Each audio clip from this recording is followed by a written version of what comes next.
Hey everybody! Welcome to Happy, Joyous, and Free. This is about living in a different way. It's about taking responsibility for where you are and where you want to be. Stop being stuck. We are going to talk about today resistance and the power of pushing back. You know, anytime we are making a change in our lives, there is going to be the law of opposition, which always shows up. And there are rules and laws that have to be. So I'm ready to make a change.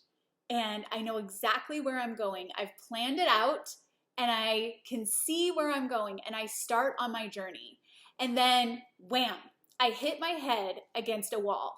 And this wall is a form of resistance. This wall to me represents the wall that keeps me from my goals, my dreams, my passion. Right? And everybody gets to find their wall, because if we are growing, we will find many walls in our life. So the wall in front of us represents resistance. Becoming aware that there is a wall and knowing ahead of time you will meet a wall is the key.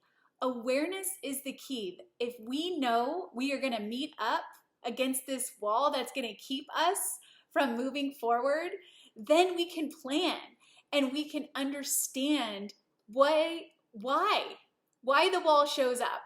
And really, it's used as a way to catapult you towards your goal. Because if we don't want something bad enough, we don't even care about it.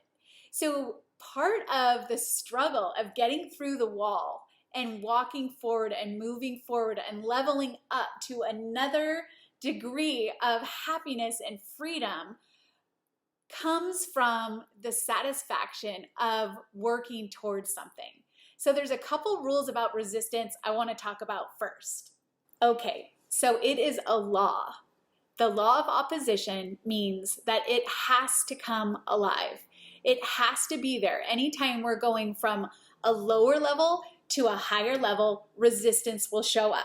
It only goes one way. So if you have a goal and it's to benefit you and bring you more happiness and freedom, that would be leveling up. If you are settling and you don't care anymore and you make choices that are bringing you this way, resistance doesn't care. It's like going down a hill. You know, it's easy to go down a hill and it's harder to go up the hill, right? Gravity helps us go down. So resistance doesn't show up when we're going down. And the cool thing about resistance is that when it shows up, you know you are on the right track, because resistance shows up when we are going towards the winning line, the finish line, the happiness, the up leveling, the freedom from being stuck. It's always the strongest, closest to the finish line, which means when we see it coming and it's hard, it's going to be hard at the finish line.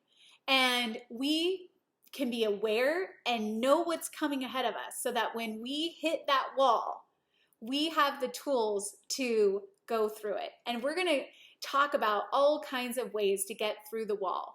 You know, when you think of a wall, you have to outsmart the wall a lot of times. We can't give up. It doesn't matter what kind of resistance is showing up. We have to press on. Resistance feeds on fear. And this knowledge of fear can actually make us stronger, especially when we notice and are aware that that's exactly what it is. It loves to tell us you can't get through that wall. But the truth is, you can. There's many different ways. So the wall is like a signal that you are going towards flow and energy and love and peace. And the things that have showed up in my life, personal experiences, I see as resistance, as the opposing force that keeps me stuck. And I just wanted to let everyone know that it is okay to be stuck. It is okay to meet yourself right now where you are. You wouldn't be here if you didn't have dreams and passions and goals of something more for your life. And so this is a great way to learn and be okay and accept that awareness of where we're at and these things that keep us stuck are there helps us actually get through them. So the first one is getting ready to get ready. So how many times have we wanted to get in shape, right? And we put it in our alarm and we're going to get up in the morning and we're going to go out and take a walk, take a jog, and we're going to exercise. And then we realize when we wake up, I don't really have the right shoes to do that. I don't have the right outfit. We come up with something, right? And so we realize, okay, I'm not going to run. I'm going to go get ready to get ready. I'm going to get myself some new shoes and I'll start tomorrow. And then we end up thinking, you know what, I don't even know how to run with good form. So maybe I need to collect some more information. So instead of running, we look at a YouTube ad, believing that if I read another book, buy another program, make more money, lose weight, have a cleaner house, get organized, then I'll finally be ready. You'll never be ready. I need to get ready to get married. I need to get ready to have a baby. Are we ever ready? No. So being aware that we need to just get out there and do it, be prepared, and really what we're doing is making an excuse to put it off. So, this morning I was gonna record videos and I wanted to keep getting ready to get ready. So I was looking up videos other people have done, and I've looked up past videos that I had done. Enough already. I was thinking I could do my makeup again, I could do my hair again, and I need to get ready to get ready. It's just bringing me to the next form of resistance, which is procrastination. Procrastination helps us make last minute things like putting it together and pretending other things are more important. Taking care of the house and making the house clean is more important than my dream, or work is more important than my health. Today, I wanted to take a walk after I already took a walk. And so there's things that happen where I procrastinate or I put things off, and then at the very last minute, I'm running around to try to get it done. So it's another way of putting an excuse into not doing what I really need to do, the next indicated step.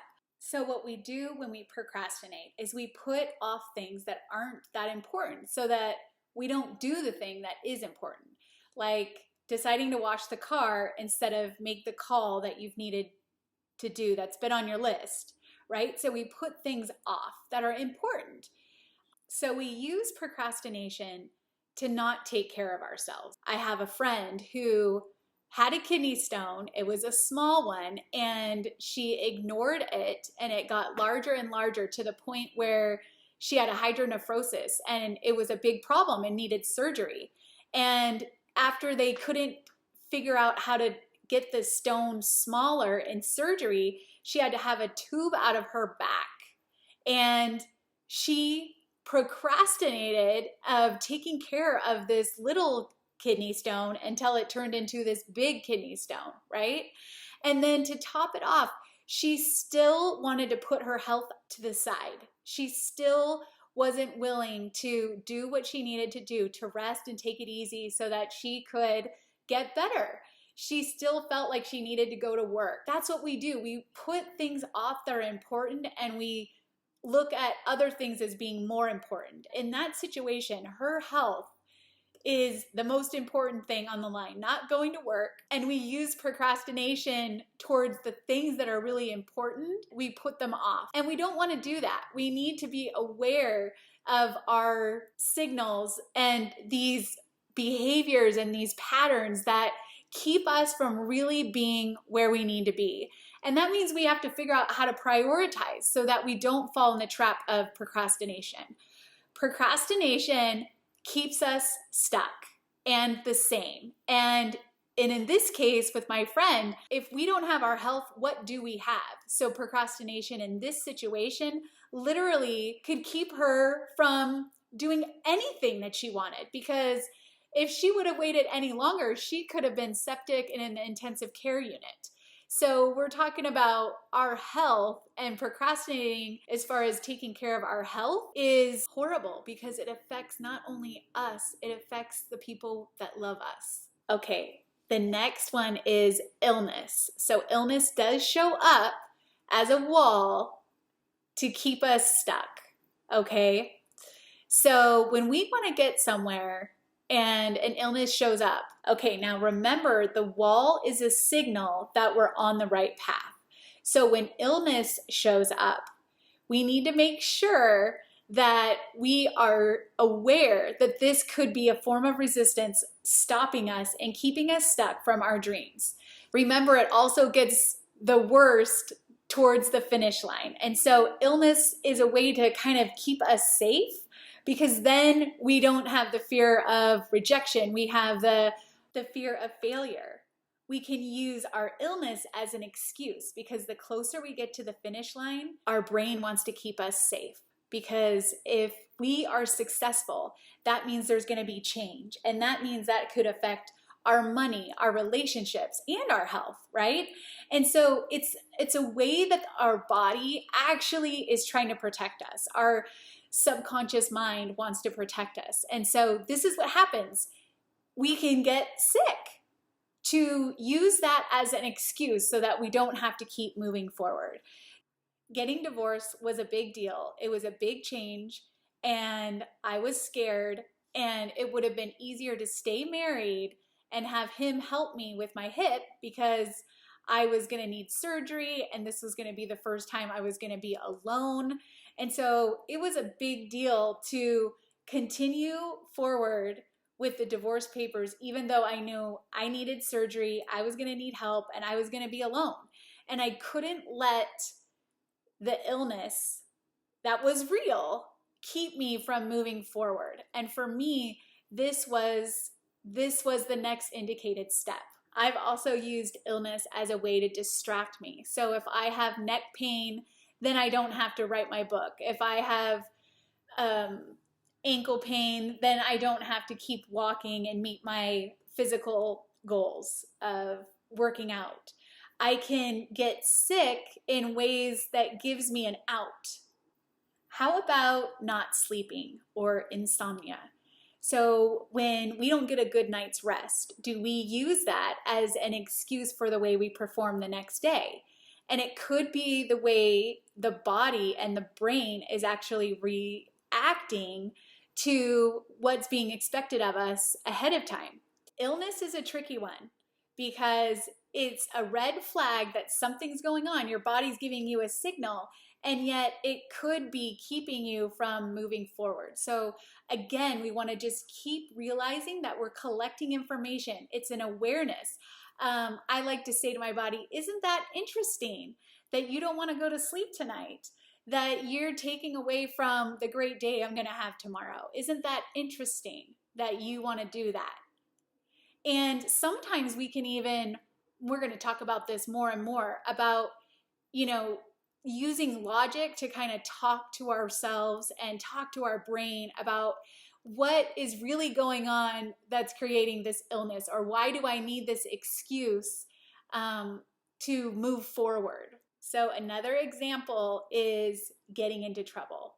So this is a great story. When I was preparing to have my first Thanksgiving dinner, I had never done that before. It was after my divorce, and I was single, and I was gonna have a dinner for all the friends that didn't have a place to stay. I had cleaned the house. I had prepared all the food that I could the day before Thanksgiving, and I put decorations on the table, and I was ready to have a wonderful holiday.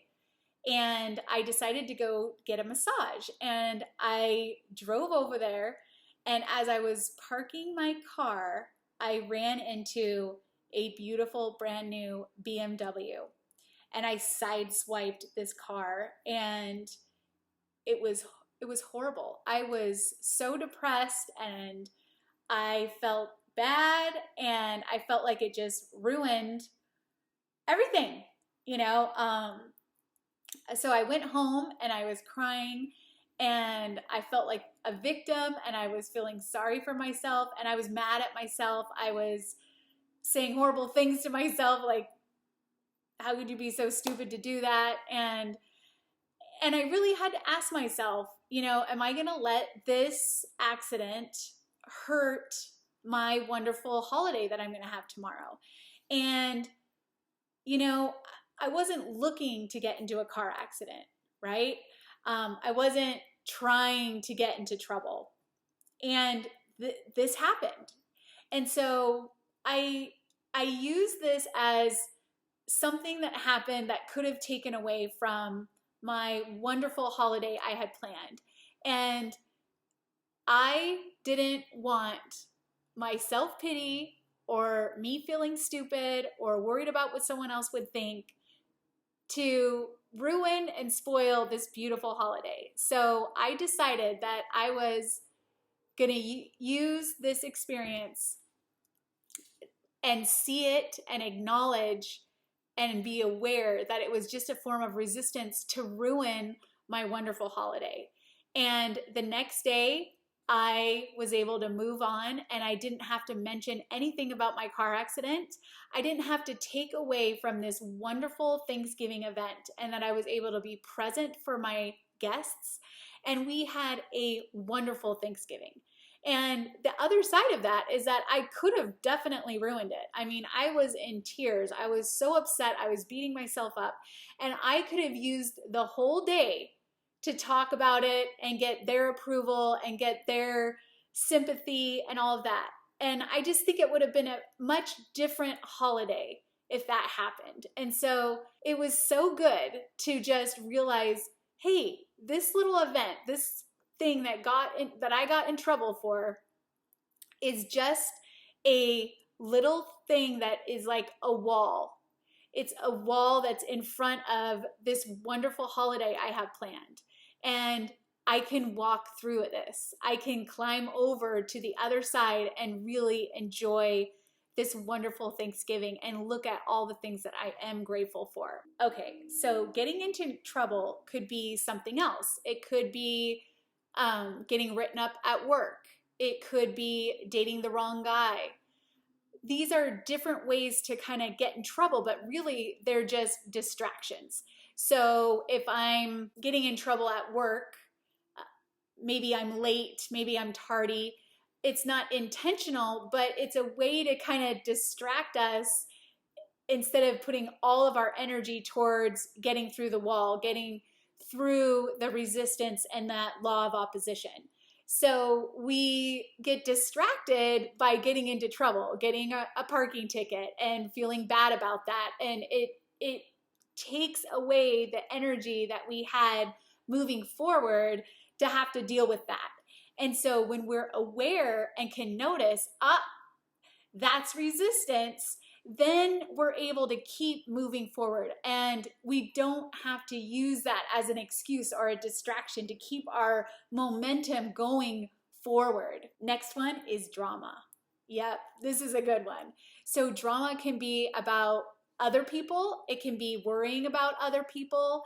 It can be worrying about ourselves. It can be doing for someone else what they can do for themselves. It can be trying to get control over a situation that we are powerless over or it's unmanageable. I love this saying, if I'm not the problem, there is no solution. Drama can be exciting, emotional, and unexpected. We use drama. We say we don't want drama, but we often create it so that we can stay the same. So when we set a goal and drama shows up, it's just a way to take our energy away from what we're going for. And so I had the client who just would get in fights with her mom, and she was working on dating and looking for the right person, and she would use this tumultuous relationship with her mom to distract her from the relationships she was trying to build. And she would feel worthless and useless, and she would worry about her mom and not feel loved by her mom. And this energy and this going around and kind of in a pattern just kept sucking energy out from being able to look for the right guy to date. And that is a way that drama takes away from our passion and our dreams. And we get wrapped up. And again, a lot of times this will happen when you're so close, when you're getting ready to level up, something is going to distract you, pull you away. So many times drama is with relationships, and relationships can suck us and pull us down. And it's just a way for our brain to keep us the same and keep us stuck. And it's comfortable because we are comforted by people playing their role and us playing ours. And so once we get into that role playing, it's just, we know what to expect. And so that's another thing. Our brain is afraid of the unexpected. And so it's easier to actually be in drama and be in a role-playing pattern with somebody to feel safe, because that feels comfortable, even though it's probably not good for us. Self-medicating is another face of resistance. So we use things to make us feel better, right? And the usual alcohol, drugs, food, are self-medicating, but there's also things like Facebook, like TV. We use different things to comfort us and to check out, right? And if we're checked out, we're not moving forward. And it's a way to kill time, and it's a way to not do the next indicated step, right? And so self-medicating is one of those things that can really get in the way of being present and available to meet our dreams and our passion, right? And so I have lied to myself about sugar giving me energy and needing to eat sugar and use sugar to motivate me and to keep me awake. I feel worse than I did before I ate it. So there's ways that I'll lie to myself about self-medicating as well. So things like when we're watching TV, okay, I'm going to only watch, an hour of TV, and then I'm going to make the calls I need to make. And an hour ends up coming, and we justify and say, oh, well, I'm really tired tonight.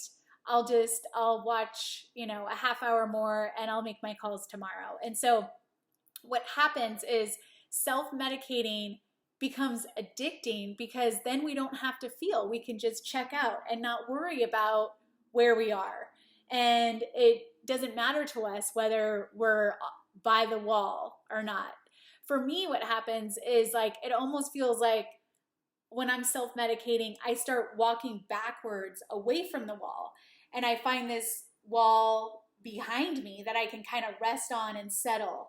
And, after a while, self-medicating makes you feel bad about yourself, and you realize you're checked out, and you realize that you're not getting anywhere. And, that self-medication doesn't work, and we need something to replace that with. And so again, in this video, we're just concentrating on the things to be aware of that keep us stuck and the same.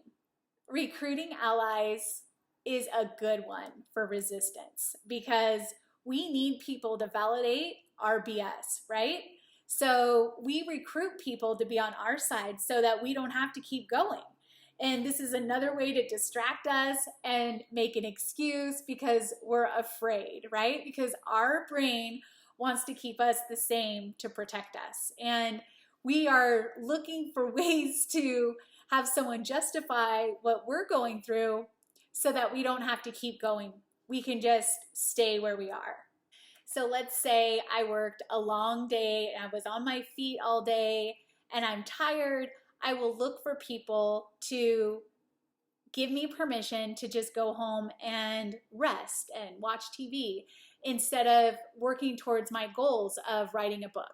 When I was writing a book, I was juggling a lot of different things. I was doing my job and my coaching and being a mother and a wife, and I would look for people to say, oh, you don't need to do any writing today, even though my goal was to write a little bit every single day. And it just got to a point where I could see that I was, recruiting people to say, oh, it's not that big of a deal, even though my goal was to write a little bit every day.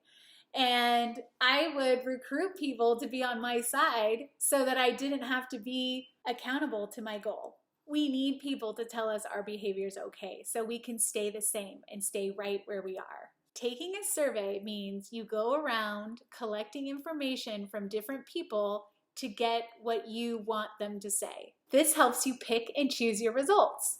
So when I was married, I would go around collecting information and taking a survey about who was right, me or him.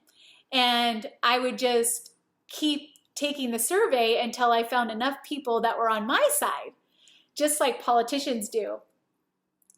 They get enough people on their side, and when they know they can win, they use that as a justification. It's a way to play a victim until you get enough people on your side. Taking a survey is dangerous because you don't know what the truth is. And in this program, we're going to talk a lot about what the truth from the lies are. And we have so many tools to help us go to another level of knowing what the truth is for us and not having to go around taking a survey to justify behavior that isn't working for us. When another person tries to stop you, realize resistance is at its finest. People don't want people to change. And I think of that illustration of crabs when they get into a cage together and one crab tries to get out, the other crabs will pull them down. So sabotage comes to mind. And I had a girlfriend who was starting Weight Watchers, and she was at church and she was getting refreshments, and she was talking to the girl next to her, and she said, oh, do you realize a bagel has this many points? And the gal said, oh, you're going to Weight Watchers? You don't need to go to Weight Watchers. You look great the way you are. And she said, you don't need to count points. And my friend turned around and said, sabotage. And I thought that was such a perfect way to confront when somebody is trying to stop us going from one level to the next. And it's because it makes other people feel uncomfortable. And it's so interesting because the end of that story, the next week, the gal came up to her and said, you know what, you're right. I wanted to lose weight and I wanted to go to Weight Watchers, and it hurt me, and I felt bad about myself when I saw that someone like you was doing something for themselves, and I haven't taken the faith and the courage to get out there and do something about it. I think something else that comes up is that we try to please others at our own expense. So when I go to someone's house and they have a beautiful spread and they're trying to get me to eat seconds and thirds and dessert, and I'm wanting to lose weight or eat more healthy, and I may even eat seconds just to appease them, but that's at my expense, and that's another way to keep me the same and not meet my goals. And that brings up trying to defend our truth to someone else. And the thing is, there's no reason to defend the truth because the truth stands by itself. And yet we do it all the time. We try to defend the truth to other people because we want them to like us and we want them to notice us and we want to be loved. And it's completely normal to want that. We all want that. And yet when we are trying to convince somebody else that we're okay, really it's creating doubt, not confidence. And we are looking for approval outside of ourselves. And again, we are learning how to build our own self-esteem and our own self-love and our own self-worth. And that is going to come from inside. It's going to come from deep within. So the wall of resistance is waiting for you right now because we are starting a new endeavor, a new way of life, a new way of thinking. And we are going to start rewiring our brain and going back to the core of the fear and the core of limiting beliefs that are keeping us stuck. And so when we do that, we're going to start feeling different, and we're going to start behaving different, and we're going to get different results. So we are not going to let resistance hold us back from what the universe holds for us. We are going to go through, and we are going to be victorious. So remember, this knowledge gives us strength, and awareness is the key. I'll see you next time.